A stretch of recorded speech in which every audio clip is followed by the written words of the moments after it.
माझं नाव आनंद नगरी नामदार, जनता कॉलनी शिवालय अपार्टमेंट। मी सध्या दौंडमध्ये येथे वास्तव्य असून मी एमक्यूआर कंपनी या ठिकाणी टेक्निशियन म्हणून काम करत आहे। आषाढी एकादशी निमित्त मी माझ्या घरी वारीचा हलता देखावा सादर केला आहे। हा देखावा सादर करण्याच्या पाठीमागे एकच उद्देश आहे की आपली वारीची परंपरा अखंड चालू असावी आणि भक्ती आणि प्रेम हे कसं असतं या वारीतून मी दाखवलेलं आहे। हे आम्ही घरगुती तयार केलेलं आहे। यावर्षी माझ्या सौभाग्यवती पत्नी सौ अनघा आनंदी नामदार ह्या गोंदवले ते पंढरपूर पायी वारी गेलेल्या आहेत। त्या वारीचा आपल्याला नोकरीनिमित्त आनंद घेता आला नाही, म्हणून ही घरी मी पालखी सोहळा सादर केलेला आहे।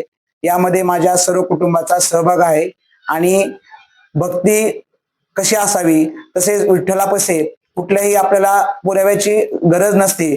त्या विठ्ठलाच्या पायी सर्व प्रेम आनंद मिळतो, म्हणून हा पायीवारी सोहळा मी घरी सादर केलेला आहे।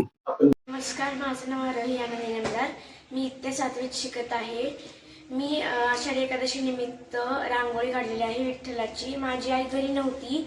माझी आई एक रांगोळी आर्टिस्ट आहे, ती दरवेळेस काढती। मी म्हणले या टायमिंगला की आपण रांगोळी काढावं, म्हणून मी रांगोळी काढली। धन्यवाद।